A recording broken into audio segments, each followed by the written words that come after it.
All right, welcome to the Krug Show. Tuesday night, Raj is in the house. He's repping Warriors on with the headgear. You got the Kittle and Bosa pennants. You got the Purdy shirt.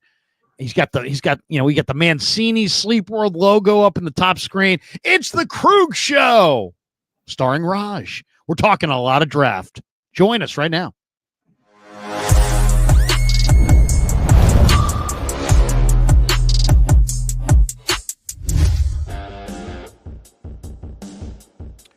All right, we're off and running. It's the Krug Show on a Tuesday night, brought to you by Pig and a Pickle, the best barbecue in all of Northern California.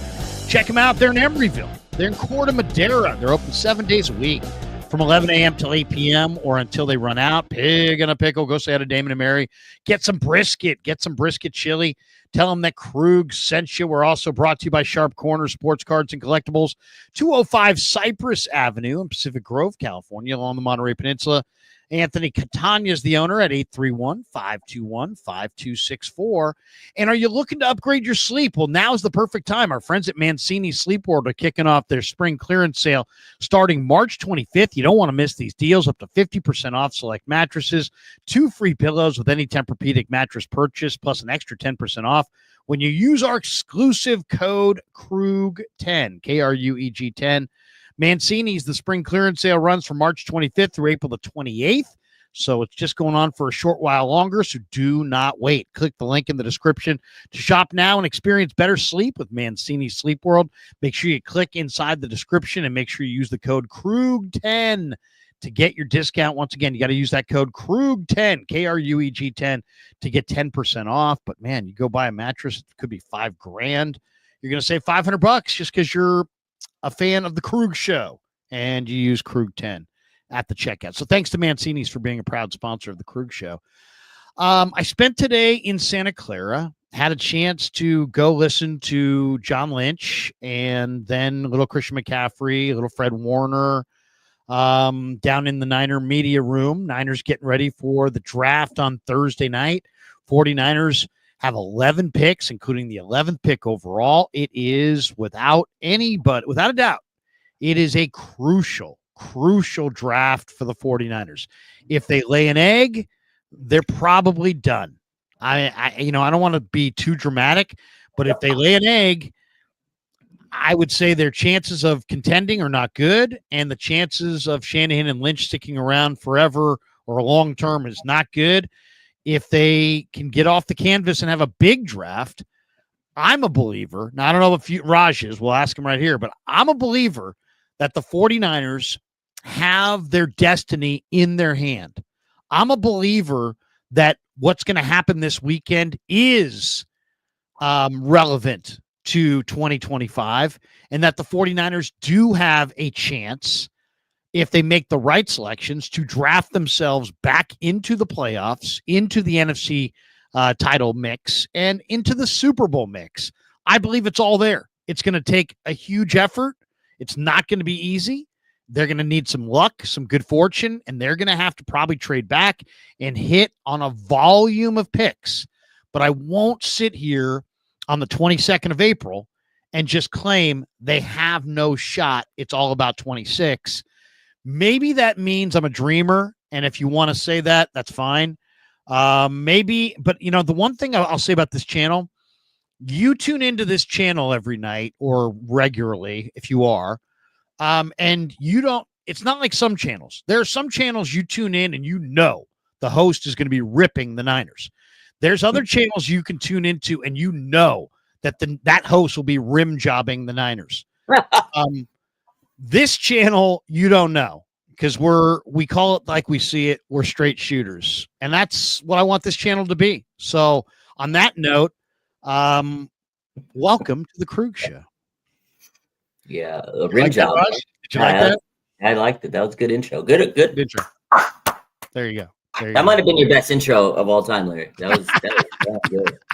Thank you. All right. So did you? I know you did. So Raj, of course, is a force of nature on YouTube, on Instagram, on Twitter, with hundreds of thousands of followers, and lots of people keep up on their Niner news via Raj. And RSF 49ers and everything they put out. So I know I don't even have to ask.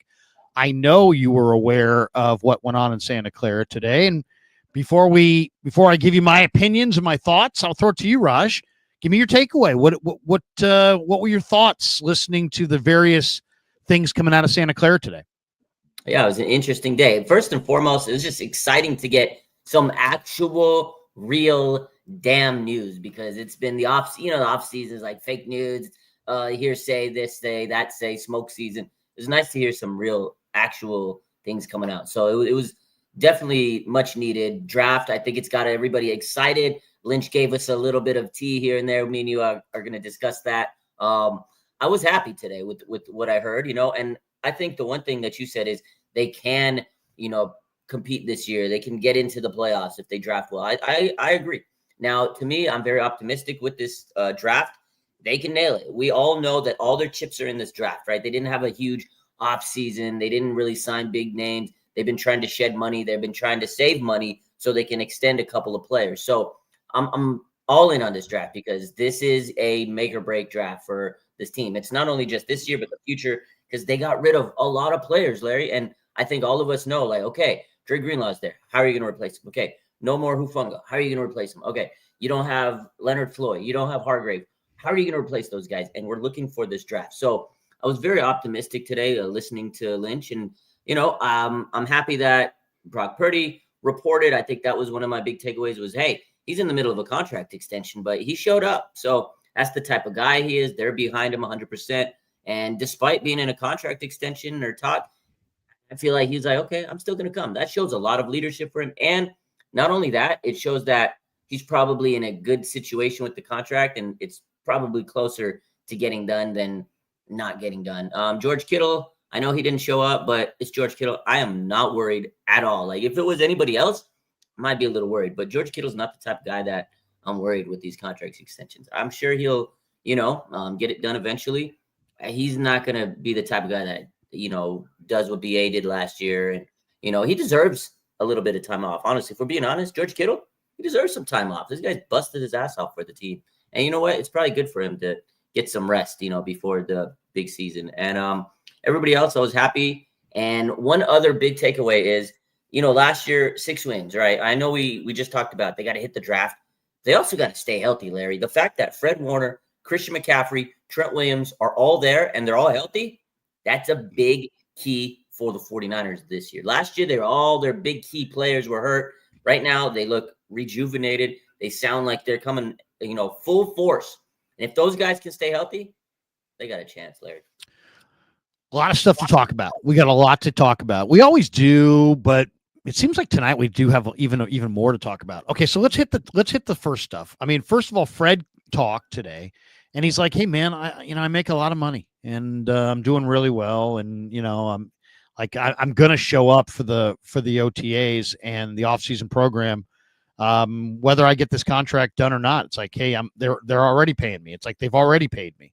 So I like that approach, because it was like kind of his way of saying, hey, man, I know this organization is going to take care of me. They already have, and they will continue to. And he didn't seem overly concerned about his contract or when it would get done or if it would get done. So maybe he's been promised something. Maybe he just has faith. Maybe, maybe he's just maybe he understands that the right way to do this publicly is to be very gracious, because he was very gracious today. And Fred's smart. Fred's the one thing. That's what I love about Fred too. Is just that he's a smart guy, and he doesn't do things for effect usually. You know what I mean? He's pretty genuine. And I thought his comments today were just more of the same. Fred being Fred, genuine, good guy. Cares about his money. Who doesn't, right? I mean, everybody cares about their money, but not to the level he's going to I need mine or I'm not showing up at OTAs. So I thought that was kind of cool. He showed up. Kittle did not show up. And as you said, who cares? I mean, I really don't care. All this stuff, by the way, is voluntary. I don't know if anybody knew that. Yeah, these are all voluntary. There's a mandatory minicamp in June. And everybody has to show up for that. This is all totally voluntary. So, and we saw Kittle in Iowa. It was Iowa or Nashville, right? He was in Nashville with Brock training. Yeah. Right. And he's got his own field, and he's got his own lifting facility, and he's obviously putting himself through the paces. So I'm not concerned at all about George, and it sounds like George's thing could get done. Now, here's the question I would have. The Niners from the outside world could be viewed as in a rebuild, right? Now, and I know that Lynch and Shanahan and Jed and everybody down there, they're all about winning this year. And they're not in a rebuild. I mean, they may be rebuilding parts of their roster, but they're not in a rebuild. They're going to try like crazy to win the Super Bowl this year. They're not tearing it down to the studs and trading everybody. I had Grant and I streamed the other day, and he's like, hey, if Purdy or Kittle don't show up for minicamp, I trade him. Well, Purdy did show up, and Kittle didn't. So is Grant trading Kittle right now? Because he said yesterday if he didn't show up today, he would trade him. So obviously that's, maybe that's, and I love Grant. Maybe he's just being knee jerk on that. Maybe he's just saying it for effect. Or what do you think, Raj? I mean, if the Niners are going through a rebuild or a retool, whatever you want to call it, a reset, should they trade their 30-year-old tight end who's probably played his best football and whose value's at an all-time high right now, as Grant suggests? Or, do you think they're going to the finish line with Kittle and he's just like in his own category? And yeah, you might be able to get something for him, but no, and no. I mean, how much should the Niners consider dealing away George Kittle if, somebody called, forget shopping him, because they're obviously not shopping him. Should they answer the phone on draft day if on the other line is a team saying, we'll give you 3 picks for George Kittle? What do you think? 0%, Larry. You don't trade George Kittle. You face the franchise. He's a captain. He's a leader. I mean, I know Grant, he's Debo was a captain. They just traded him. yeah, but it's a whole different story. George Kittle's one of the best Niners, probably. You could put him in the top 10, maybe, arguably. He's ascending up that list of top 49ers of all time. He wants to retire a 49er, and I get it. You could trade him. You get some value, whatever. He's still a top tight end. I get that. I get Grant, but that's like a rage bait to me. That's pure rage bait. Try to get clicks. I know that's part of his thing. But honestly, George Kittle, again, I'm not worried about it. Even John Lynch said, like, sometimes he doesn't show up at the beginning, and it's not mandatory. It's voluntary. You don't have to be there. Trent Williams usually doesn't show up. The fact that he showed up was like, oh, wow, okay, Trent Williams is there. He wants to get back on track this year. He was injured last year. But also Kittle's dealt with injuries over the years. He's been training. He doesn't miss a beat. He goes out there. He's in Nashville. He has his own facilities, like you said. I'm not worried about Kittle not showing up because they know, the whole team knows George Kittle is going to be there, and he eats, breathes, and sleeps football. Like, he's that guy. He's a leader. I don't have any, I don't think that his contract's going to slip into the OTAs and training camp. It's like, oh, no, now Kittle's holding out. It's not. I don't think that's going to happen. Like, if it was another player on this team, like Brandon Ayuk, a guy that has just, never really proved himself like last year. Brandon Ayuk, that whole situation got messy. Debo Samuel, wide receivers, some of those guys are divas, for lack of a better word. And Kittle's never really shown that. I know a couple years back he did have a big contract, extension, and it dragged out, but his agent was trying to get him paid. And this is now Kittle's 3rd contract with the team. So there's got to be some talk. Where's that number going to be? McBride just got paid, right? Top of the market. Do you let Kittle reset the market again as a 30-year-old tight end? I don't know. So there's a lot of talk that has to go on. And Kittle, he doesn't need to be there. He's earned a little bit of grace period because of what he's done for this franchise, what he means for this franchise. I don't think you trade Kittle. I think that's just a knee-jerk reaction, and it's crazy. If you trade away George Kittle, this franchise will be absolutely not behind you. You want to sell tickets? Don't trade George Kittle, because if you trade him, these fans will be absolutely pissed off. You already lost Greenlaw. You already lost Debo, right? You already lost a lot of the fan favorites. You trade away Kittle, the viewership, the amount of tickets you're selling, it's going to go down a little bit. So 49ers would be wise not to trade him. He's one of the faces of the franchise, and I think it's your job to listen. So I think you always have to listen. And I just always believe that, you traded Joe Montana, so you can listen on George Kittle, but it doesn't mean that you should pull the trigger. And personally, I think the fans have to have some connection to the team. I think the A's are proof of that, right? The A's have some good young players. The A's just called up a guy today named Nick Kurtz, who's a great young player, but nobody's there to watch him because the owner turned off all the fans and the fans don't want to be there. So, you can only do so much to hurt, to damage the team and before the fans start to rise up. You want to get rid of, Greenlaw and all these other guys, Debo, fine. But if you get rid of Kittle at this point in his career, man, you sure as hell better get a great draft haul coming back. And even so, you're going to have to do some damage control.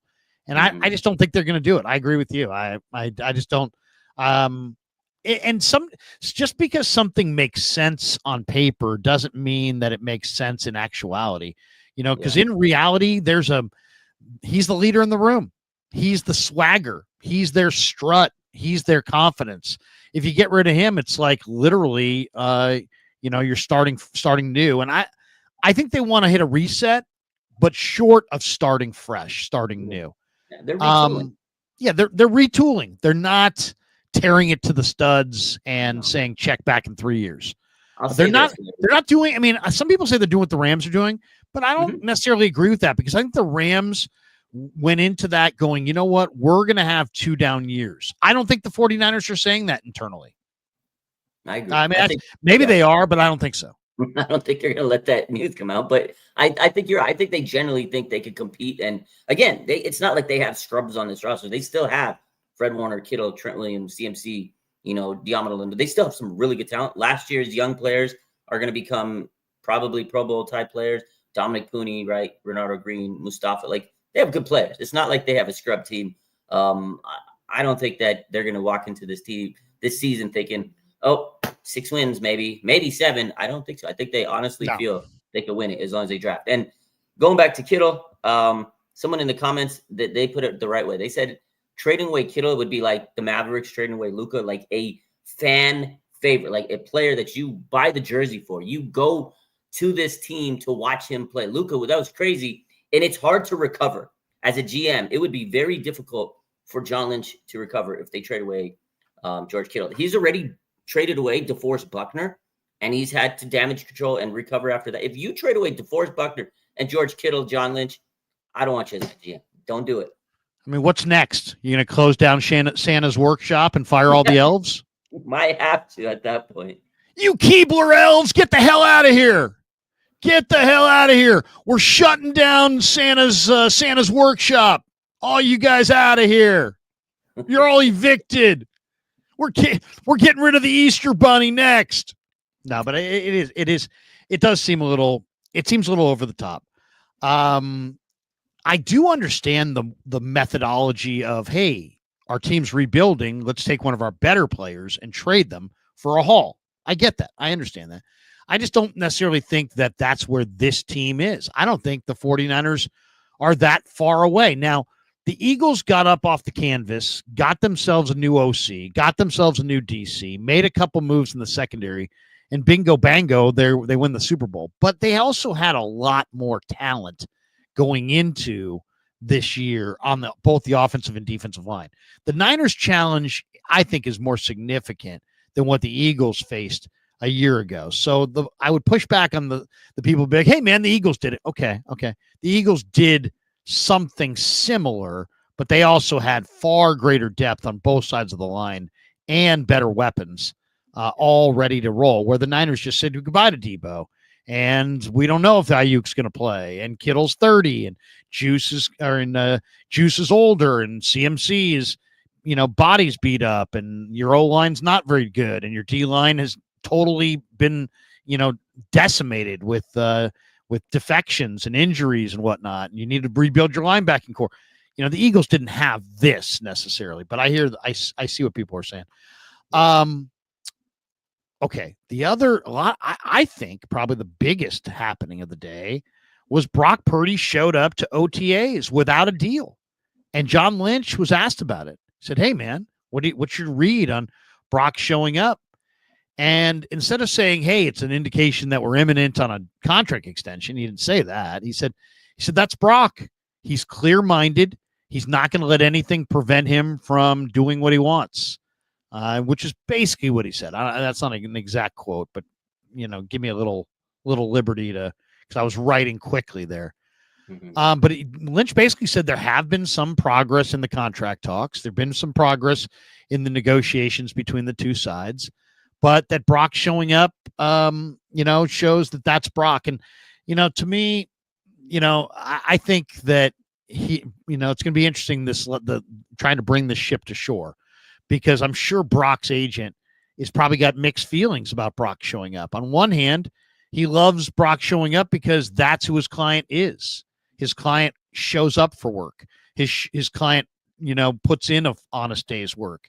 That's why the Niners love him. That's why a lot of the fans love him. I'm sure that's one of the reasons the agent loves him.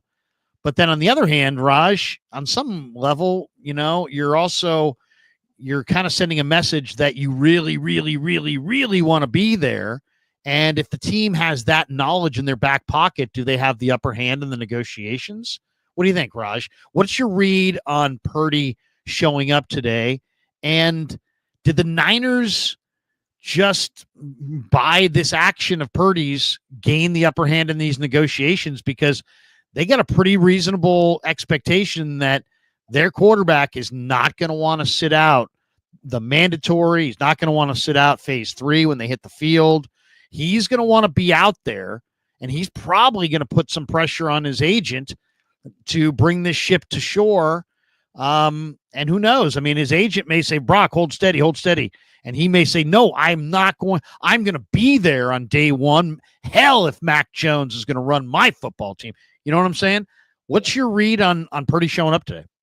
Yeah, no, that was pretty crazy. I mean, obviously they haven't got a deal done. I mean, there's reports saying that they're working towards it. To me, I mean, I do think that if you show up, that's probably a good indicator that says you're probably closer than you were a couple days ago, a couple weeks ago, maybe. But again, John Lynch says, well, that's just Brock Purdy. That's who he is. But this, to me, out of all the quotes that John Lynch said, this is the one that really stuck with me. This is what he said. He says, Brock Purdy is very clear-minded and not going to let other people influence what he should be doing. Like, to me, that's just him saying, Brock don't care what I say. I don't care what Parag says. He doesn't care what Jed says. He doesn't care what his agent says. He's going to listen to Brock Purdy.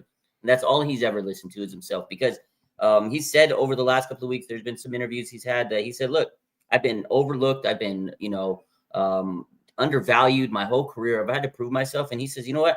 I'm going to go out there. He said it a couple months ago, right, at the goodbye press conference, that I want to get this taken care of early and whatever. I want to get it done quick and not messy. It's just Brock, man. He wants to go out there and prove, like, hey, look, I'm a leader. I'm a captain, man. And I think that speaks highly of who he is and shows him, like, I don't want to be anywhere else. Like, I could sit here and hold out if I really want to, but I'm not going to do that to you guys. So I think it's a good message for Brock to showcase, like, yeah, I am the leader you guys think. And I think that really shows John Lynch a lot of respect. And I don't think it was, one of those things. One of the things that I've been saying is, I don't think this is going to drag out into the offseason, to the OTAs and stuff. So it's kind of goes with that theme of Brock Purdy's not going to let this, drag out too much. So, yeah, no, it was pretty crazy to see that, because most of the time people in contract situations, they're not showing up. And this is voluntary. He didn't need to be there. But if you look at the other, stuff that's been going over the last couple of weeks, he's been training with Ricky Pearsall. He's been training with George Kittle. Like, he's doing everything he can to make sure he's ready and on page with all his players. So it's just who he is, like John Lynch said. But I do think and be yourself. Be yourself. If this is who you are, I think a big part of being a quarterback in the NFL is being an authentic leader. Mm-hmm. Yeah. Authentic leadership is what it takes to run an NFL team. You're not going to you're not going to be the leader in the room because you got a Rolex. You're not going to be the leader in the room because you can kick everybody's ass. You're not going to be the leader in the room because you've got a sharp tongue. You're going to be the leader in the room because you are an authentic leader who's consistent, works hard, and is the same person every day. That's Brock Purdy. So to me, I would just say my advice to him would be, Brock, obviously you're involved in negotiations. Don't undercut your agent and your representation. But more importantly, be yourself. Be yourself. If you are the kind of guy that's going to show up for OTAs come hell or high water, then show up for OTAs come hell or high water and let your agent and the Niners figure it out. Yeah. Right? That's it. Bottom line. Let those guys figure it out. Because like John Lynch said, He's not going to let anybody persuade him. And that's what Brock's showing. Like, hey, I'm just going to be myself. I'm Brock Purdy, and this is what's going to happen. I'm showing up. Yep. No, I mean, to me, it was the right thing. Of course, welcome to the Krug Show as we're off and running here on a Tuesday night. Raj is in the house. We are brought to you by LearnKey Upskill Academy. Great news for Krug Show subscribers. Our sponsor, LearnKey, is offering a free cybersecurity course valued at $99. The course is titled Protecting Yourself and Your Organization. It's just a 1 hour long course. It will give you essential tips to keep you and your company safe online. It's a limited time offer, so don't miss out. Click the link in the description of the video and claim your free course and start learning today at upskill.learnkey.com. And we are also brought to you by our good friends at Claudaddy Arcades. Claudaddy's a fan of the show. He's got 3 locations down in Southern Cal. He's got Fresno. He's got Modesto. He's got a location open here in the Bay. He's a great follow on Instagram. So follow him there at Claw_Daddy_Arcades and find a location near you. One of the things we are doing on the show is we're doing an NFL draft contest where LearnKey is sponsoring a special April NFL draft challenge. All you got to do is predict the top 12 top 12 picks of the draft. If you get the most matches, you're going to win a $100 Visa gift card. Second place wins a $50 Visa gift card. And both winners get to come on the show during draft weekend. So hit the link. The link's in the description below. Lock in your draft board and let's see who really knows their draft. And thanks to LearnKey Upskill Academy for sponsoring the show and, of course, the challenge. Let's hit that right here, Raj. What do you think if I said to you, let's roll through as we sit here, how we think this thing's going down? Let's just walk it through. Okay, first pick, I think everybody knows Cam's going to Tennessee, right? Mm-hmm. I think that's pretty much assumed. I think Cleveland at 2 is going Travis Hunter. I don't know if you've heard anything else, but I'm assuming Travis Hunter, great athlete, great student, 2-way player. I mean, he's the best player in the draft. So I think he goes 2. Do you agree with that?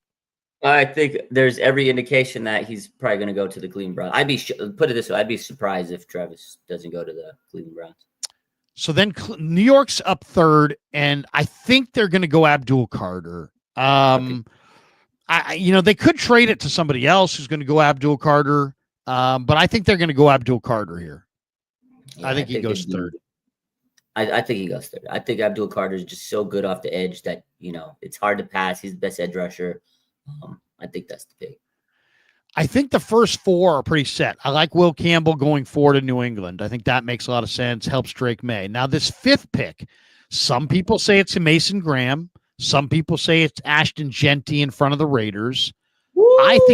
I think it's going to be, it's funny. I've also heard Jalen Walker, but who I think it's going to be at 5? I think it's going to be Teteroa McMillan.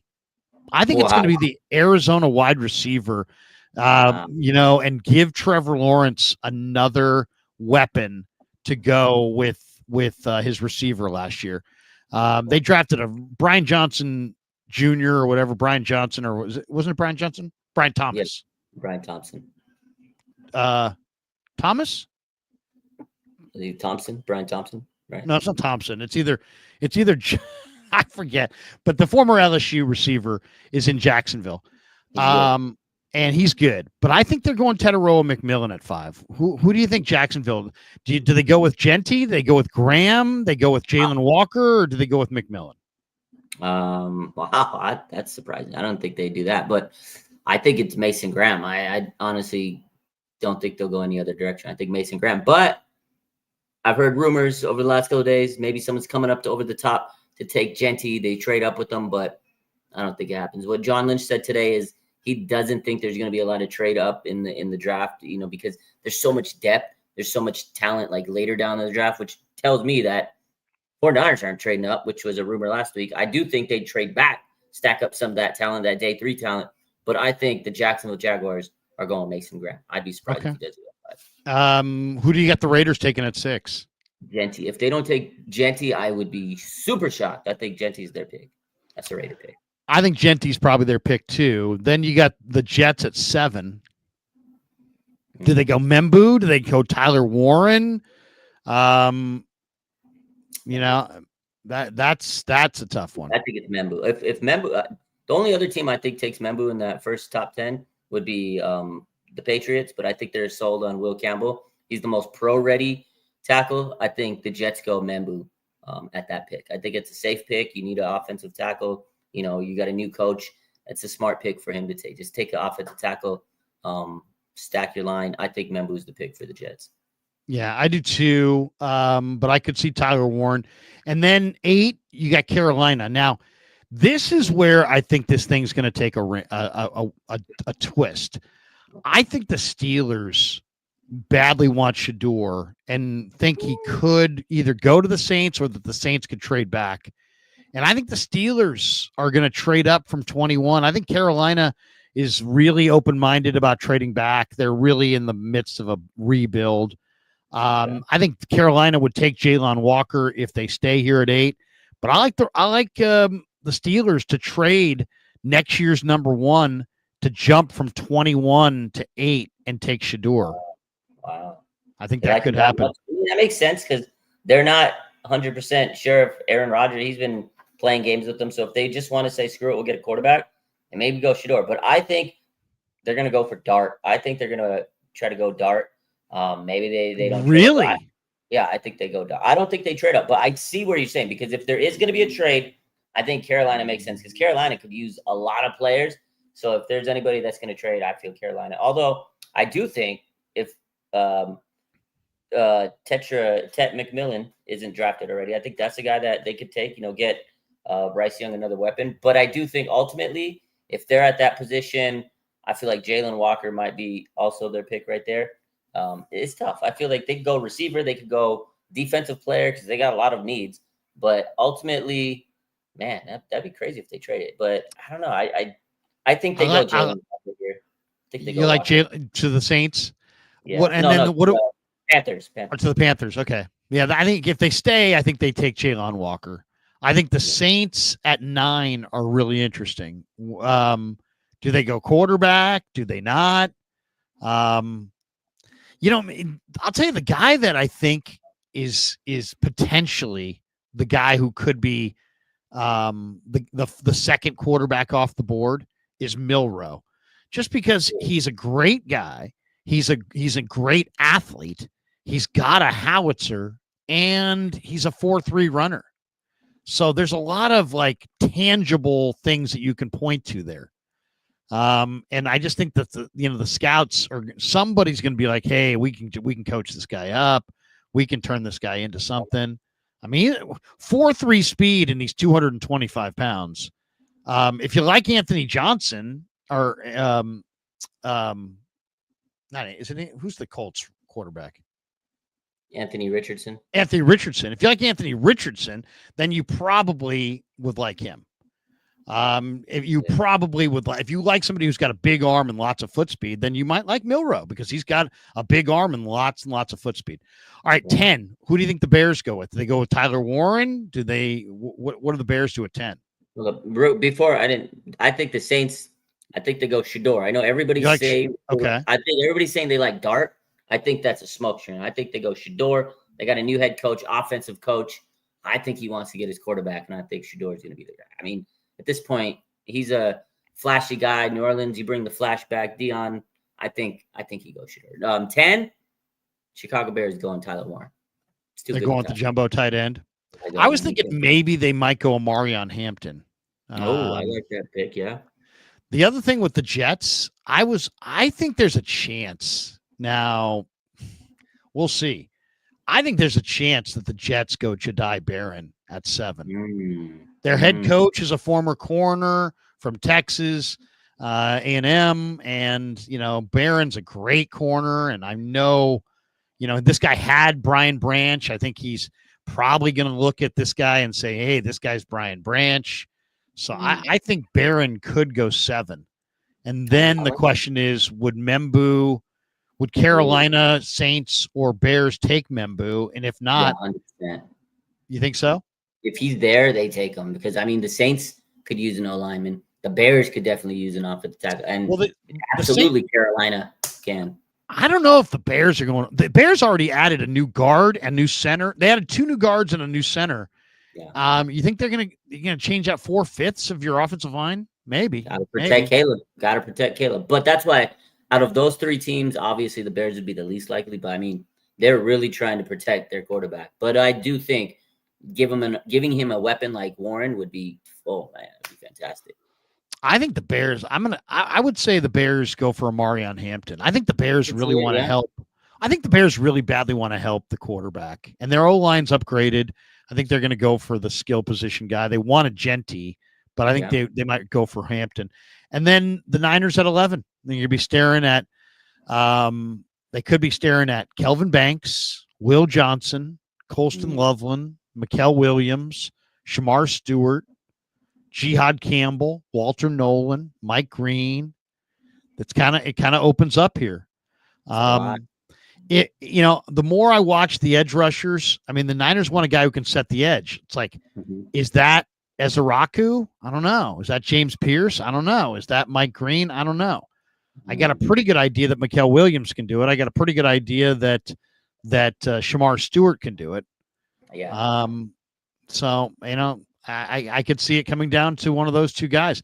I think Lynch said today that he'd like to trade back, but when the topic came up for what he likes in a defensive end, Raj, he was like, I want a guy who can set the edge in the run game, and I want a guy who can pressure the quarterback and close down that space. And then he was asked about, well, some of these guys have production and traits, and he's like, well, first of all, we want a guy that can do it in our system. And then he's like, we have to have seen him do it before, but there is a certain amount of bottom line, element to this thing where if you produce, you produce. If you don't, you don't. The question is he talking about pressures or sacks? Because Shamar Stewart does produce a lot of pressures, and he does set the edge in the run game. I mean, some people feel he's the best at it in this draft. Is 11 going to be a Shamar Stewart, Mikael Williams, one of the two kind of a thing, or does Nolan, Grant, Harmon, or even Mason Graham in a situation where he falls? Do you think the Niners are thinking defensive end, or do you think they're more open-minded and they take the tackle?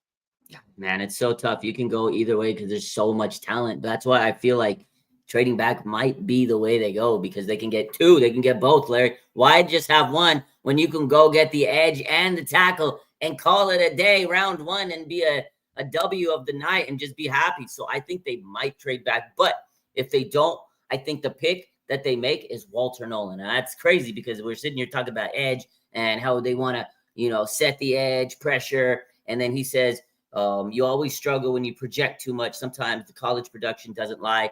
I get it. And that kind of rules out Shamar because he's more of a guy that's been a riser since the combine. It's like, oh, well, he didn't produce in college. To me, but he led A&M in pressures. So if John thinks pressures are production, I mean, I don't know. You know what I'm saying? It's crazy. It's like if pressures are production, he's productive. If sacks are production, he's not productive. I agree. But in the NFL, you measure it through sacks, and that's what you need, because last year they couldn't get to the quarterback. And if they can get an 8 to 10 sack guy sitting there at 11, that's a dub right there. So, and then looking at some of the other players like Mike Green, he has character issues. I don't know if 49ers want to take that gamble. You're not gambling at 11. You need to make sure you get a guy that you believe in 100%. Gun to my head, Larry. This is my final prediction. We've been sitting here mocking like absolute crazy for months. It's over. You got 2 more days, less than 2 days. Now, if I got to make my prediction, Walter Nolan is going to be a 49er on draft day. But if they trade, I think that's the best situation, because then you could get an edge and then you can get a tackle and you'd be a happy day one. I would be very happy with Walter Nolan. Now, and yet some of the conversations around Nolan are not great. Mm-hmm. There are some people out there that are not super enamored by Walter Nolan. I'm going to see if I could read this to you, if I could just call it up on my phone. Okay, yeah, a guy sent me this the other day, and this was from the anonymous scouts. So these are anonymous scouts on Kenneth Grant and Walter Nolan. Okay, so here's the Walter Nolan one. I'm going to read you this. Tell me what you think of this. Third-year junior. And here's a quote. He's the best 3 technique by far, one scout said. Tremendous athlete. He's a little full of bullshit. but extremely talented, quick and strong. Described himself at the combine as a young Aaron Donald. I mean, that's pretty cocky. That's pretty cocky. At Texas A&M, he started 14 of 22 games in 22 and 23 before starting 13 at Ole Miss last year. Was rated the number one player in the transfer portal, regardless of position. Then a quote here, sort of like an Albert Hainsworth, except not quite as big, said a second scout. Taller and longer than Mason Graham. He's shown and flashed everything, all of it. He's been compared to Jalen Carter from Georgia. Carter was just sort of obnoxious in a way. This kid doesn't say a word. You don't know what's on his mind. Finished with 114 tackles, 26 TFLs, 11.5 sacks, and 4 passes defense in his career. Not really explosive, a third scout said. Gets knocked around. Not very good strength. Has been trying to get into the gaps, but he's really not explosive doing that. He'll flash every so often. I question this guy's desire and overall toughness and physicality. Just one of those flash guys. There's enough flashes for him to go there. He's saying there being the second round. Mm-hmm. And then there's one other note here. Let's see what the other note is. It goes on to say, played at a high school in Olive Branch, Mississippi as a freshman and sophomore. From Olive Branch, he was enrolled for a time at IMG Academy, but never played. As a junior, he played at St. Benedict's in Auburndale in Memphis, Tennessee. As a senior, he played at Powell High School in Tennessee before joining Texas A&M as a 5-star recruit. The quote was, he'd probably be at the top of the list if you could just not see him between plays, between drills, between meetings, one scout said. This kid has been paid at 5 different schools, 3 high schools and 2 colleges. He is a mercenary. He's probably the biggest mercenary in this whole draft.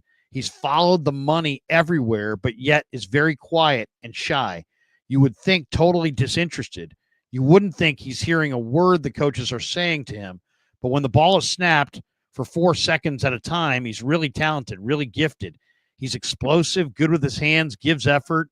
But between drills, between snaps, he's on his own program. Some D-line coach is going to stand on the table and say, oh, no, I can coach this guy because he's so talented. Organizational support is probably an understatement. Arms were just 32.5 inches. Hands were 9.5.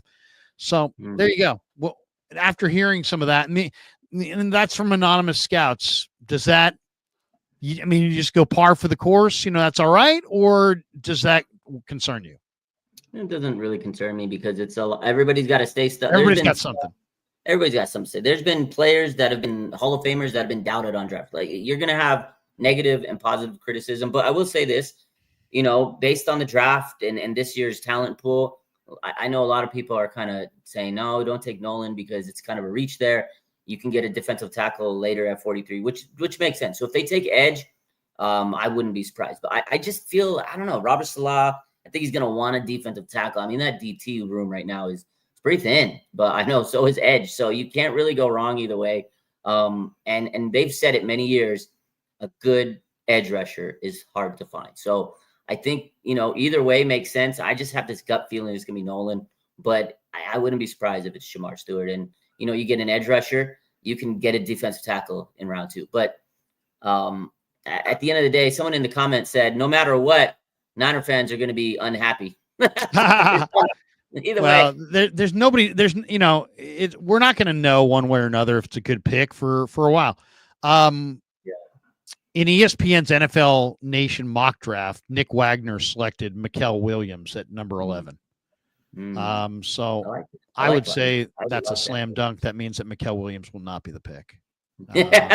Has he ever got it right? No, I'm just joking. But it's one of those things where, everybody's got their thought. Okay. Kev put something out. I wanted to share the screen as well. Let me see if I could just call that up real quick. One of the other, now everybody thinks that their questions produce the best answers, but I did feel like Lynch gave me some good questions today. Okay, let's see. Let me see. So here's a couple on Lynch. Okay, let's play these two. We'll share the screen on this one. This is Lynch from earlier today, for those who didn't see it, off Kev's Twitter. And this was my first question. I said, hey, are you going to trade up? Are you going to trade back? There's a lot of talk about trades. Are there going to be a bunch? Are there not going to be any? Here's what I had to say. Here's what he had to say. And of course, you can't hear any of it. So wait. There we go. Let's turn on the volume. Okay, here we go. Try it again. One more time with feeling. You've been doing this a number of years now, and there's been some people who say there's going to be a lot of trades this year. Do you get a feeling for something like that at this point in relation to the draft, or is it just random year to year? What I believe, I feel like there's a lot of people trying to go that way, probably because what I talked about, the quality of starters that run deep into this draft. And generally when everyone wants to do the same thing, there's not as much opportunity.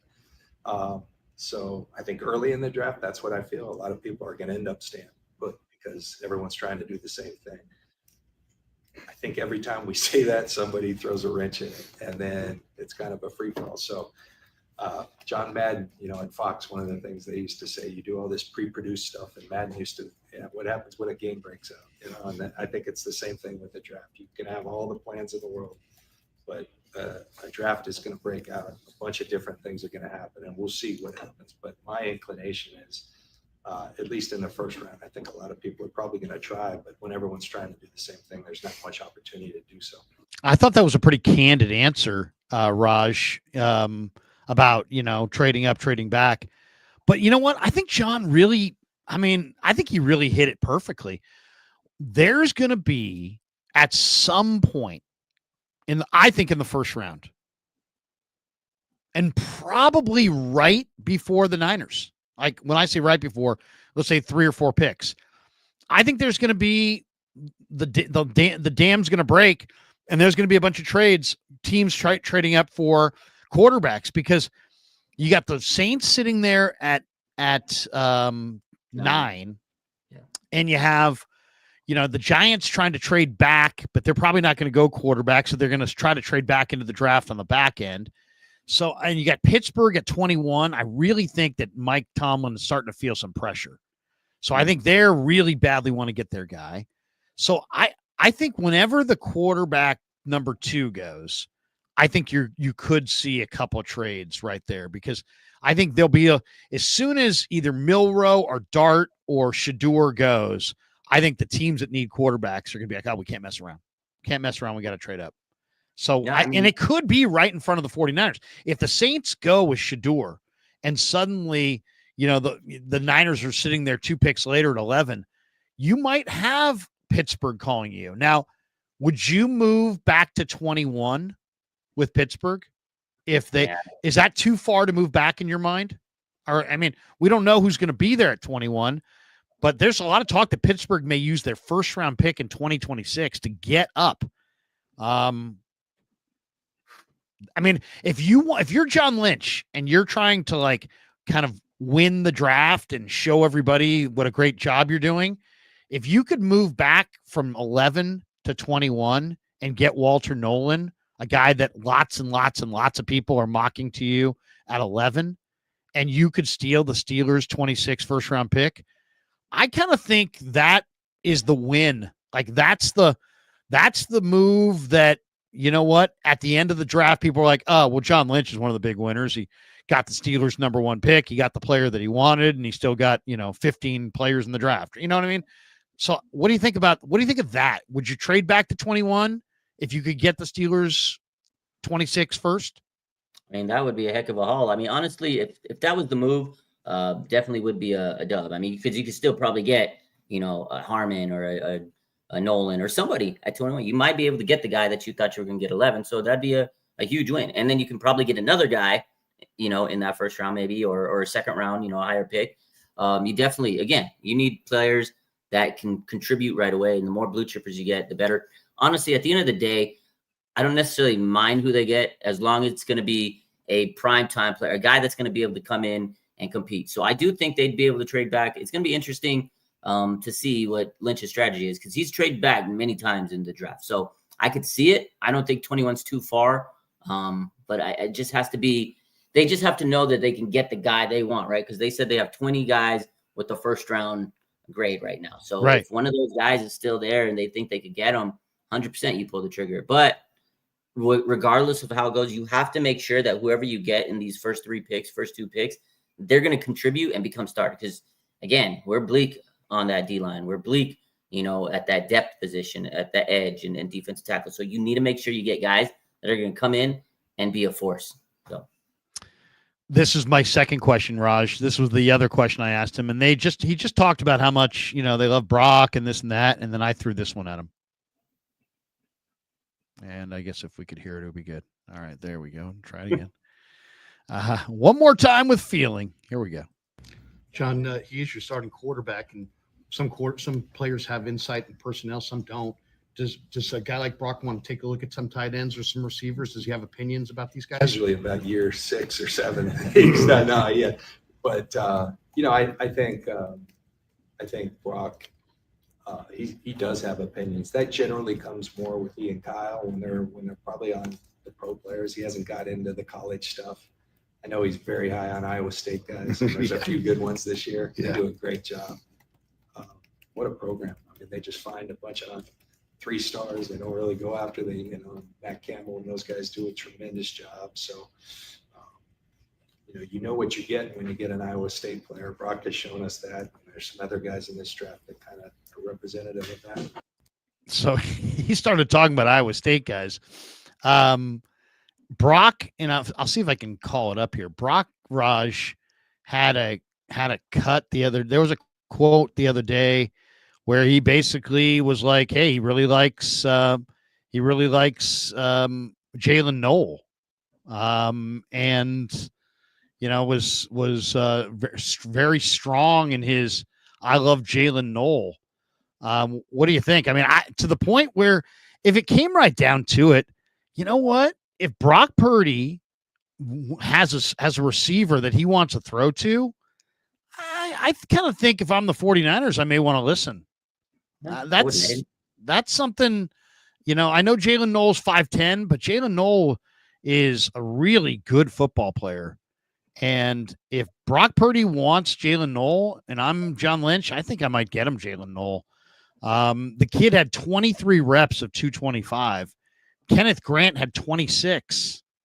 And this receiver who's 5'10", 195 at 23. So he's enormously strong. He's got 4.3 speed. To me, this is not a good player. This is not a very good player. This is a great player. To me, I see an Amon-Ra St. Brown type player. A really, really great player. Yeah, I do. I see a really great player. What do you think, Raj? I mean, should the Niners take a guy like Jalen Noel on day 2 of the draft? Not necessarily second round, maybe third round. What do you think? I mean, I think he'd probably be a second rounder, but mid-second. But at the end of the day, you definitely want to look and make your quarterback happy. It definitely would be a choice.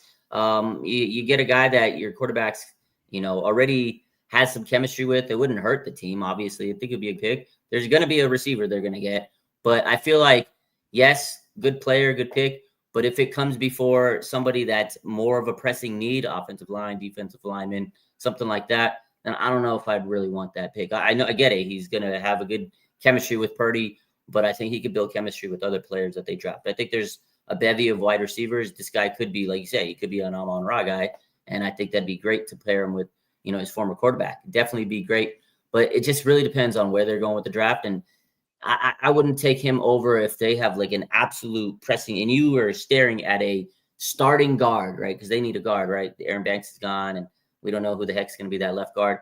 If there's a guy that you're like, oh man, we have to take him and be our starting guard, I wouldn't take him over a guy like that.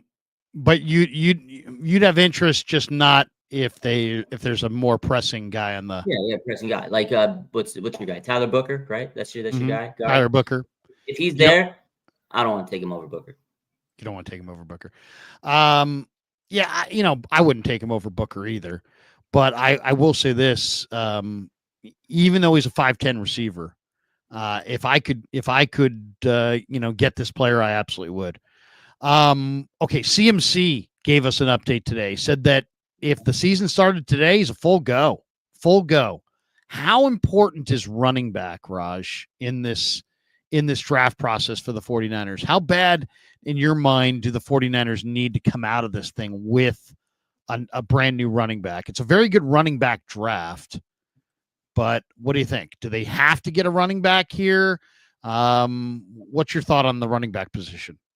Yeah, you have to get a running back here. I get it. CMC's healthy, and that's amazing because he is your big ticket, right? He's your meal ticket. And if he could be healthy and recreate what he did a couple years back, offensive player of the year, he could be a comeback player of the year this year. And he's that good. He's that special. He's kind of seems like he has a chip on his shoulder. He says he's 100% healthy, but that's also Christian McCaffrey's mindset. Like, he's always thinks that he could be the guy. Like, that's just how he is. That's how he was raised. So 100%, you need to make sure you get somebody that can be a handcuff. I know they got Isaac Arendo, but the Niners, they go through running backs like crazy, and you need to make sure you have some insurance, some depth out there. So I definitely think that getting another running back would be very beneficial for this offense. Again, we love CMC. We like Isaac Arendo. I think those two guys are really strong, but who knows? The season's long. Injuries take a big toll. And just in case he has any setbacks, you need to make sure there's a guy that could come in and you don't miss a beat, because the 49ers run offense is the soul of their offense. It's the heartbeat of the offense, right? You have to run the ball if you're the 49ers. That's what this is all built around. You also lost Mason in the offseason, and he was a strong third running back. So I think they want to make sure they continue to have three strong running backs in this backfield. I asked Matt Mayoka the other day, I said, do you think there's a chance the Niners trade back and then take a couple of those picks on day 3 and maybe flip them for veterans? And before I could even get it out, he's like, I absolutely do. He's like, I've heard rumors of that going back to the combine. It makes perfect sense. They're going to need a major infusion of talent that comes out of this draft, but realistically, how many rookies do you want to have on your roster? Is there a veteran or two that you're kind of targeting? Because there was a name that came up this week that I think would be a great fit. I saw the Lions don't want to pick up the 5th-year option on Jameson Williams. Jameson Williams is just such a difference maker. You saw him score that touchdown in the NFC Championship game against the 49ers in the first half. He's an absolute burner. He's a home run hitter. Now, you're gonna have to extend him. I mean, it's not like he's made. It's not like he's gonna make a mint of money because he hasn't been that good, which is why they're probably not going to pick up the 5th-year option. But the Niners kind of did this with Laken Tomlinson. They found a player that was a high pick somewhere else, and they traded a low, day 3 pick for that player a couple years later, and they got 2 or 3 real good, useful years out of Laken Tomlinson as a starting left guard. Is there, Bryce Huff, Michael Mayer? There's a number of veteran players that are rumored to be available at the trade deadline or at the on draft day. Dallas Goedert, Jordan Davis. They're saying, possibly a number of Eagles could wind up getting traded. That Howie Roseman's real eager. AJ Brown, they're saying, may get dealt. Is there a veteran out there that you think, you know what? I wouldn't mind that one. I wouldn't mind a Michael Mayer. I wouldn't mind a Jameson Williams. I love the idea of doing this. Why? Because to me, if you have a good draft, you got a good draft going. You pick the right guy in the first round. You got a nice day 2. Okay, you got some serious momentum, and all of a sudden you get to day 3, and you like a couple of the players that you pick, and now you get to the 6th round, and you can flip a 6th-round pick for a known entity, like the Niners did years ago for Anquan Boldin. I think it's a great way to finish your draft, because instead of taking a high-risk player at the end, you're actually getting a for sure player, albeit a veteran. Is there one that J-Dub would be amazing. I didn't even think of that one. Yeah, That would be he's available supposedly. He'd be better than any running back that you could draft right now. He'd be that would be a home run hitter. But honestly, if I'm going to get a veteran, a guy that's kind of been in the trade rumors, and I think would be a really good veteran for this defense, would actually be Jalen Ramsey. I know that's crazy. I know he's that's not a good name. Before, but Jalen, Renardo Green, and Diamond Lenore. That'd be fun, man. And Jalen knows the NFC West, right? He played on the Rams. I think he'd play it coming with the chip on his shoulder. A lot to prove, and he'd be a solid vet. Demo and Jalen, the trash talking they do to other receivers would be great, and Renardo Green too. So Yeah, I like Jalen. If we can get him for a day 3 pick, go get Jalen Ramsey, man. Holy moly. There's a lot of talk that the Rams may want to reacquire Jalen Ramsey. What do you think of that? I could see it. I mean, he was a heck of a player for him. I'm sure he still has a good relationship with McVay. McVay, he keeps good relations with his players, and I could see him coming back. That'd be some cinema. That'd be some theatrics coming back to the Rams. That it's interesting. One of the rumors that I've seen out there, senior NFL reporter Charles Robinson wrote an NFL draft notebook after speaking with executives and evaluators across the NFL. And he had a blurb about the Niners where he says he's convinced they take somebody along the defensive line, but they may have a trade back partner in the Broncos if Ashton Jeanty falls to 11.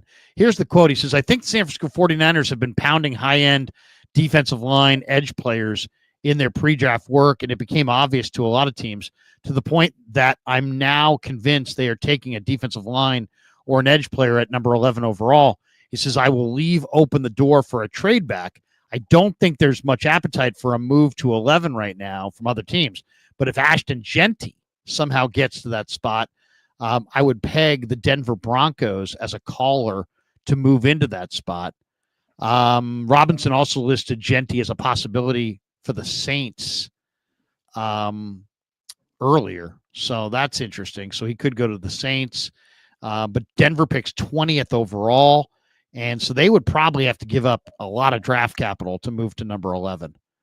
But what do you think? If Jeanty is there, would you move back with Denver? Why not? Right? Yeah, I saw that. I thought that was pretty interesting. I wouldn't. I mean, why not? I honestly, like I said, my big takeaway is if you're gonna trade in this draft, it probably makes more sense to trade back, grab some more picks, and again, stack more talent on your team. This is a 6-win team. You need to make sure you walk away with good talent. You need to make sure you walk away with players that can be an impact, not just this year, but for the next couple of years, building blocks. So yeah, I'd be cool with that.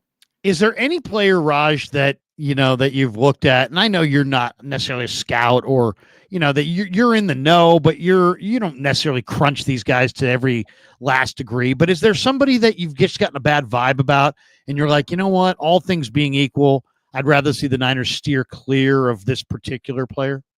Yeah, it's probably Shamir Stewart. I don't know. That's just because of the lack of sacks. Yeah, I think that's it. But I mean, he might translate. Maybe the pressure's turned into sacks.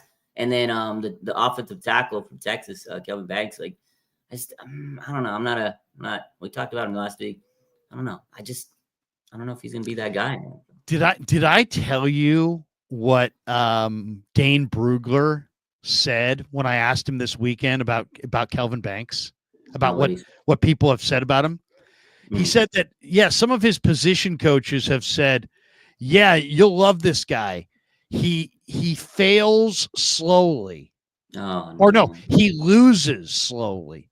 He loses slowly. And I understand what he's saying. What he's basically saying is he doesn't lunge and whiff and give a defensive end a beeline to the quarterback. Like, you know what I mean? He's more dependable than to whiff. But what he's saying is that, I think the Niners have that right now in Brendel. I think they have that right now in McKivitz. They have guys who are going to fight and not lunge and be, solid, but they're going to eventually get overpowered and they're going to lose slowly. They're not going to lose and get in whiff, but they're not going to win.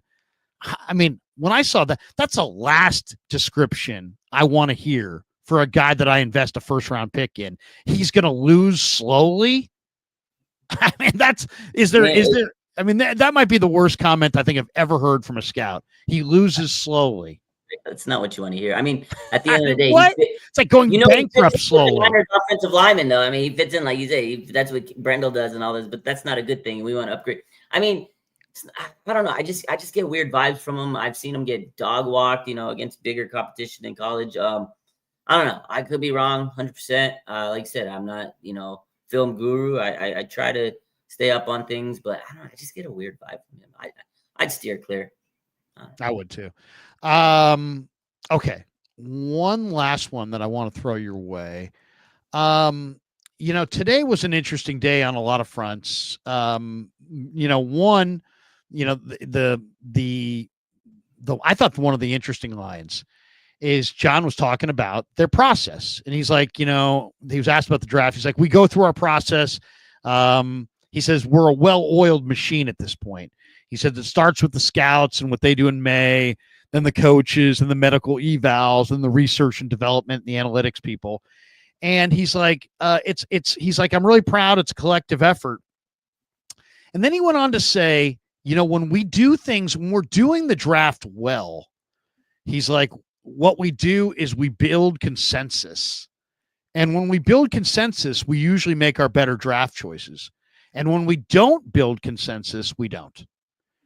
And I thought it was really interesting because it's almost kind of like you look at the Niners, especially in the early years of the regime. Shanahan and Lynch traded up for a lot of guys that weren't good. Joe Williams, Jalen Hurd, Dante Pettis, CJ Beathard. I mean, they traded up for all these guys. Ty Davis Price, Danny Gray. I mean, I think they traded up for almost all these guys. And so now they traded up recently for Renardo and Dom Pooney. So it's not like their trade ups have all been bad. But, to me, it was interesting. He said, we look to build a consensus and we do better with our picks when we have a consensus.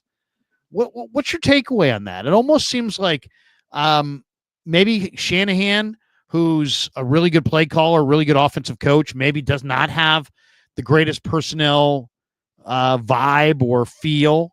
And maybe as his position as the head coach, most powerful guy in the organization, there have been multiple examples of him saying, hey, I want Joe Williams. Hey, I want CJ Beathard.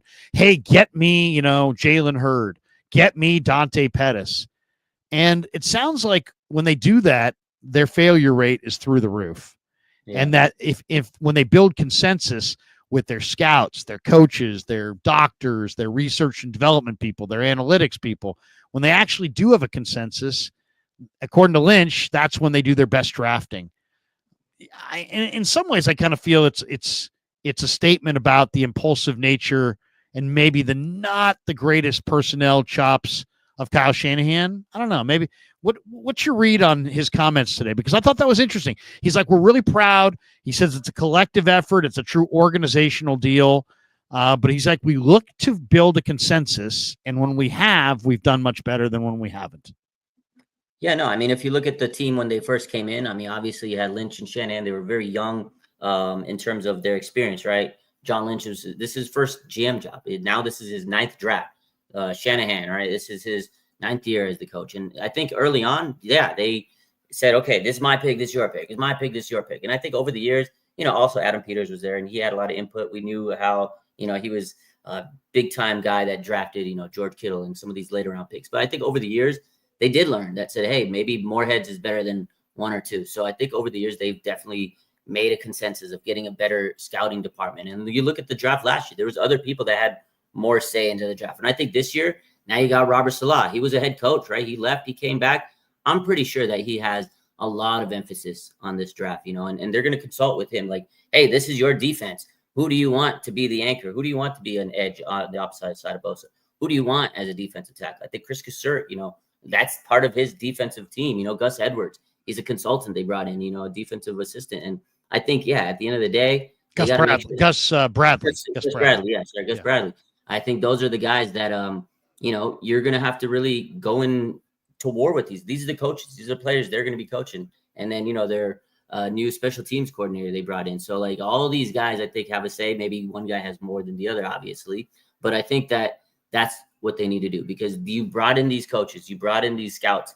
And I think they all now have an input. And if you look at the 49ers, right, a lot of these coaches or assistants go on to become head coaches somewhere, coordinator, GMs. So I feel like that's telling you that, hey, these guys all know what's going on with the team. And there's a draft room, a war room. They go in there and they argue and they air it out. But I think that's why they make, that's what makes their picks a little better over the last year. Like last year particularly, but it's not to say that they can have the meetings of the mind and then not have good pick, and not have all great picks. So again, this is a big draft and hopefully they use whatever strategy they used last year, because last year was a really damn good draft.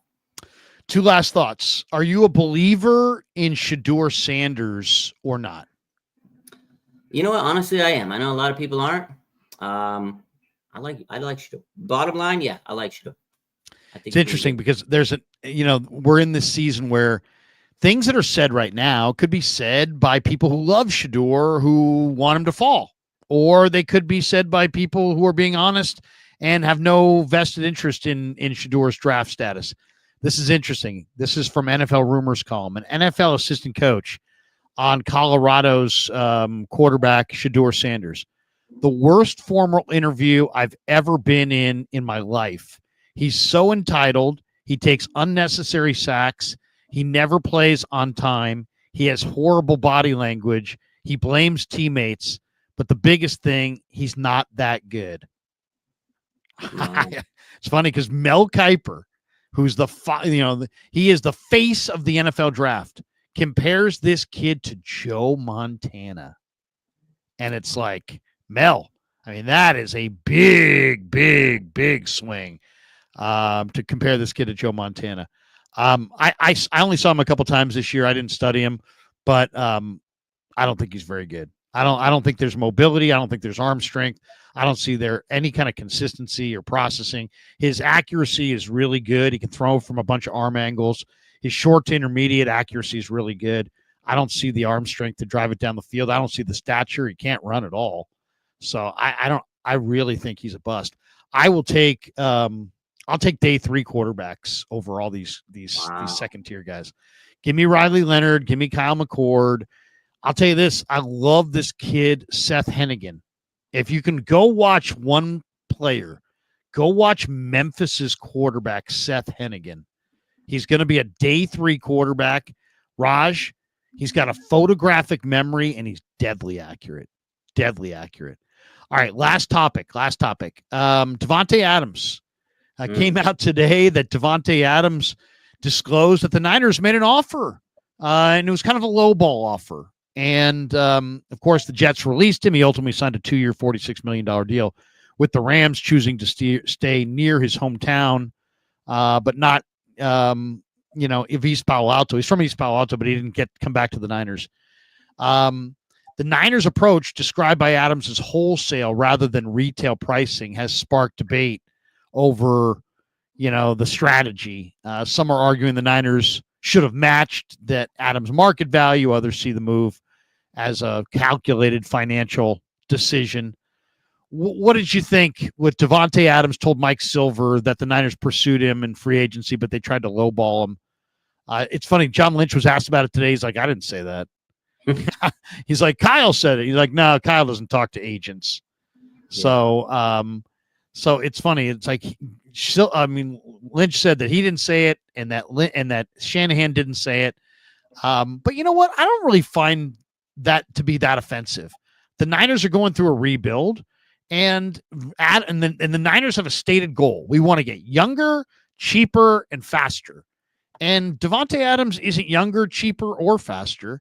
So when his agent calls and says, hey, how about you guys? You guys interested? I think it's reasonable and consistent to say, hey, if you're looking for retail prices, we can't help you. Now, if you want to come here badly on some kind of wholesale price tag, we might have some interest there, but that would be the extent of our interest. I don't find that as a disrespectful thing to Davante at all. I think that's the Niners being candid about kind of where they are with their roster and how they view a 30-something-year-old receiver. What do you think? I mean, Lynch said today, hey, look, if he took offense, there was no disrespect intended. We think the world of the player. We think highly of him. No disrespect was intended on our part. What do you think? Should Davante have been turned off, that the Niners were like, hey, man, you can come here, but we're paying wholesale. We're not paying retail.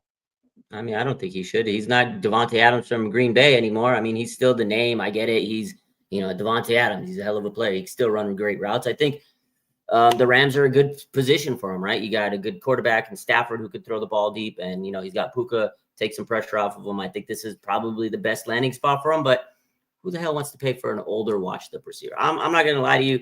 I think he'll definitely play with the chip on his shoulder, but I mean, come on, you've seen players like DeAndre Hopkins, Julio Jones, when they got to like act 3 of their career, they're not the same. I think the 49ers shouldn't have had to pay him a lot of money. He is at the tail end of his career, and why would you want to pay retail price for a guy who you probably should be paying wholesale? So I get it. His agent, he probably said that, and whoever his agent is, got him a damn good deal with the Rams. And you're still banking on the name. He's an Air Jordan, right? The name is still there, but I don't think he's going to perform that way. I hope that the Niners, crush him up when they play. I think it's going to add some nice little spice in this matchup. It's a big rivalry. Now you're going to have a lot more, interesting takes and stories. When that first game plays between the Rams and the Niners, you're going to have people, all the reporters saying, well, back in the offseason, the Niners try to get you. And, what are your takes? You guys have to play them. And it's going to be some great content that comes out of it. I'm sure Dion Lenore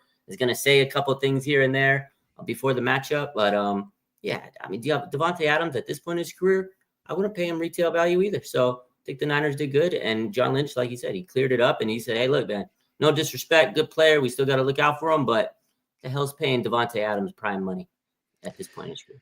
Jordan Reed, NFL scout from ESPN, says the movie Draft Day is on Netflix. I still have never seen it before. Worth watching on the plane ride to Green Bay.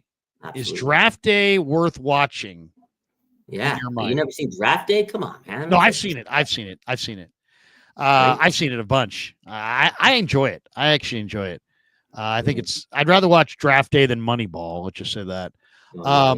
Okay, so there's a scene from Draft Day where Sonny Weaver writes the Ohio State defensive end's name on an envelope, and his name was Vontae Mack, and he writes it on a Post-it and puts it in his pocket. Vontae Mack, no matter what. Okay, Vontae Mack, no matter what.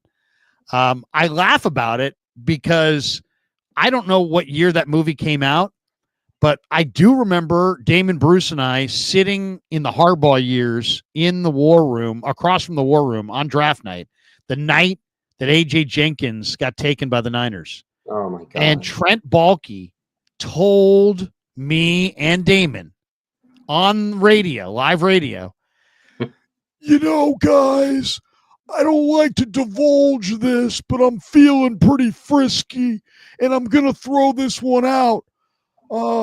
I wrote A.J. Jenkins' name down in an envelope, and I put that envelope in my drawer, in my desk, and I took it out this afternoon, and I looked at it. I mean, he literally stole Sonny Weaver's Vontae Mack no matter what, and he used it on A.J. Jenkins. Oh, my God. He actually had a thing that said A.J. Jenkins no matter what. I mean, the guy should have been fired for that move alone. Absolutely. He should have been fired after he told that story. But that being said, final thought of the live stream tonight before we hit the supers. Fill this out. Blankety blank, no matter what. Who is the guy? If you could write down a name on an envelope and make sure that guy was a Niner, blankety blank, no matter what. Damn. Who do you like? Who do you like that much? Man, that much? That much? Blankety blank, no matter what. Let's see what the chat's saying. I'd love to hear. Savion Williams. I like that guy. Savion Williams. That's a great one. Dude, that is a great one. Raj, I'm total respect. Savion Williams. No matter what. You love him that much. That's a great one. That is a great one. Savion Williams is one of the most exciting players to watch in years. I mean, have you seen this guy? He runs violently. Oh my God, he is so fun to watch. He'd fit the Niners. He would. Here we go. Draft University. Teddy Buchanan, round 3. We got this one. Manuel Rodriguez, Membu, no matter what. Oz, Demetrius Knight, no matter what. Wait a second. Look at this one. 49 Reasons. Cut Jake Moody, no matter what. That's it. That's it right there. That's funny, dude. Here we go. Jalen Walker, no matter what. We got a couple. Jalen Walker, no matter what. Jacob Gordon, Andres Borregales, no matter what. Oh, that's good. That is good. Kobe Bryant. We got a Kobe Bryant. I like that. That's a good pick. Where's that one? Oh, here we go. Kobe Griffin. Bryant, no matter what. Jacob Good one. Gordon, David Walker, no matter what. So who are you going with? I'm gonna go Jalen Knoll, no matter what. Okay. That's a good Jalen Knoll, no matter what. I don't I care if think he's 5'10. I don't care if it's the second round. If Brock Purdy says Jalen Knoll's his weapon that he wants, then Jalen Knoll's the weapon that he wants. I thought you were going Willie Lampkin, no matter what. I know. I was gonna go Riley Leonard, no matter what, because I do love Riley Leonard. I love Willie Lampkin, but you know what? I don't know if I can go Willie Lampkin, no matter what. You got it. Pig in a pickle, no matter what, Larry. Pig in a pickle, no matter what. We get this one, Chris, Mr. 49er, Willie effing Lampkin. There you go, Willie Pig. freaking Lampkin, no matter what. You're right. You guys are right. That's it, man. You guys That's are your right. pick. That's Willie your guy. Lampkin, no matter what. He's Come a on, Larry. fullback. That's your guy. I'm a little disappointed you didn't go Willie I know. Lampkin. I'm sorry. I didn't mean to disappoint you. Cam Scatterbo, no matter what. How about that? Cam one? Scatterbo. Yeah. Yeah. Scatterbo, no matter what. Okay, wait. One more. I want to show you one last thing. I'm going to share the screen one last time. How many mock drafts did you do, Raj? I didn't do a this- lot. I did like a couple, not a lot. Couple. You did one with me. I know you did one with me. We did one. You know, honestly, this year, the mock drafts to me this year it's just overkill. I don't know. I just was like, I just want to get to the draft this year. Here's my final Niner mock draft. I did it yesterday. Let's see it. Okay. I would trade back in round 1 from 11 to 15 to 20. And for that, I gave myself a second round pick and a 7th round pick. So I gave myself 1, 2, and 1, 7, which I think is pretty fair compensation, to be honest. So I got Kenneth Grant late in round 1. My round 2, I'm going Jalen Knoll and Olufemi Oladejo. Wow. In round 3, I'm taking the big offensive tackle Anthony Belton and a running back in RJ Harvey. In round 4, I'm going Aeneas Peebles, pass rushing tackle, and Demetrius Knight, linebacker. Round 5, I'm going to Rondé Gadsden, who's a really exciting flexed out tight end, and Chris Paul, linebacker. And then I've got 4 picks in the 7th round, 3 plus the one I just acquired. I'm taking Riley Leonard, Willie Lampkin, Kobe Bryant, and my extra pick, I'm getting Eugene Asante. Man. And I've rebuilt with this draft. I've given myself a number 1 receiver. I've given myself an explosive running back, a really explosive tight end, a couple of real behemoth offensive linemen, a gigantic defensive lineman, an edge rusher, a corner, and I've redid my linebacking core with Chris Paul, Eugene Asante, and Demetrius Knight. If I could get this draft, I'd do cartwheels. Do absolutely. That if they got that draft, Larry, we'd be hyped here. We'd be hyped. We'd be hyped. We'd be major hyped. All Willie right, let's Lampkin, hit they got to Willie get Willie. Lampkin, no matter what. Yeah. Oh, wait, here we go.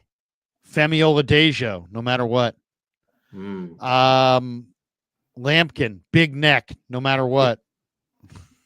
Big neck. Manuel Rodriguez. Willie Beeman, no matter what. He said, now matter what. Brady Cook, no matter what. Oh, look at this guy. This guy's trolling me from past years. Jason Poe, no matter what. Yeah, okay. Yeah. All right. I talked him up. We got this one. Joseph Ernberg. Savion fucking Williams. There you go. Ernberg's negative on brand. All right, let's hit the supers and we're bolting for the door. We got this one from Invader 49er. Larry asks good questions in general, except when he asks Chris Forster about Jake Brendel. Thank you. Lynch seemed to like your question, Larry. Thank you, Juan. Ben Affleck's double chin. Tannehill or Desmond Ritter as backup quarterback or no? No. I don't want either one of those donkeys. I'd rather have Tanner Mordecai. Invader 49er. The choice is Nolan or Stewart. I think Raj and I are both saying Nolan. Boxing fan times 4. Does this feel like a trade back, then followed by a trade back into the end of the first round for a skill position player, maybe Colston Loveland? Ooh. Loveland's a very intriguing tight end, but I don't think he's their guy. I just don't. MSQ, Larry and Raj, camouflage, pay Homage, Lakers in, what does that say? 5? 5. Yeah. They're up Lakers 60 in to 5. 46.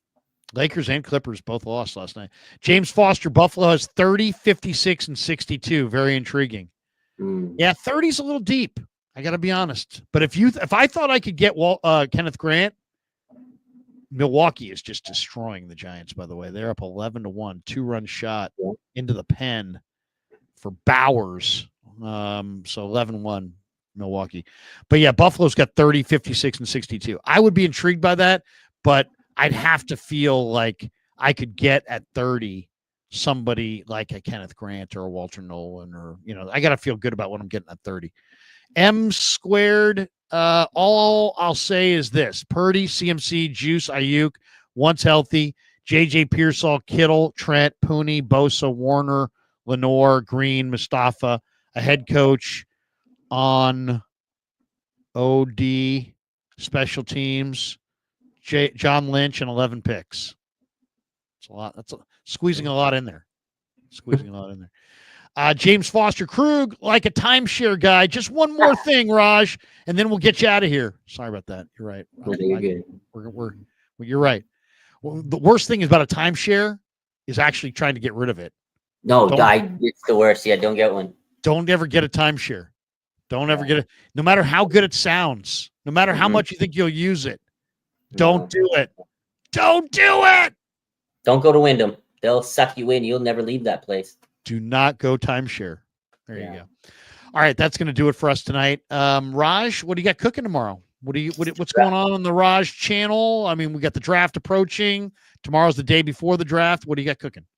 Yeah, tomorrow I'll be busy. I got I'm trying to get all my work out of the way because Thursday's the draft. So Thursday will be busy, draft, all that, like everybody else. Friday draft, Saturday all day draft. But tomorrow I got some actual work to do. So I'm going to try to get it all out, get everything done, and then Thursday, we rolling, baby. Sounds good. Everybody hit like and subscribe. I'm back tomorrow. I'm going to stream in the daytime with the great John Lund. And then tomorrow night, what am I doing tomorrow night? I'm doing something. I got something. I'm also streaming tomorrow night, I believe. So look for that. And then Thursday, I'll be on the KNBR draft coverage post game, taking calls from 9 to 11. I'll also do video. I'll go live as soon as the Niners pick. So join me in the first round. Kev will be with us, and we'll go through it, and we're going to plan on going live after every single draft choice the Niners make this weekend. So a lot of live streams this weekend. Kev is back from Coachella. He's going to give us his thoughts on the draft. Whoa, he went to Coachella, huh? He went to Coachella. He's still shaking sand out of his ears. And week 2, you went to week 2. He was there with Bernie Sanders. I got to talk to him about Coachella. We'll talk. Me and Kevin. Oh yeah. Seriously. Also tomorrow, Warriors, baby. That's right. That's what I'm doing tomorrow night. Warriors. I'm doing a live stream tomorrow night with Cyrus after the Warrior game. So I'll stream with John Lund in the daytime. Then I'll go post game after Warriors Rockets. And then Thursday, I'm going to the Giants game. Thinking about going to the Giants game in the daytime. I'm going to go into the Giant clubhouse in the morning and talk to some of the players and see how many of them have interest in the NFL draft. We'll see how many of them can pick Shamar Stewart before the draft. Woo! Yeah, I'm going to hit that. Then I'm going to come back, watch the draft, do the post game. Lots of streaming, lots of videos, lots of Niner stuff all weekend long. For Raj, I'm Larry. Have a great night. Thanks to Claudaddy Arcades. Thanks to LearnKey Upskill Academy. The links are in the description below. Hit a like and subscribe on your way out the door. For Raj, I'm Larry. Have a great night, everybody. Peace. Yeah, never met a man I've been scared.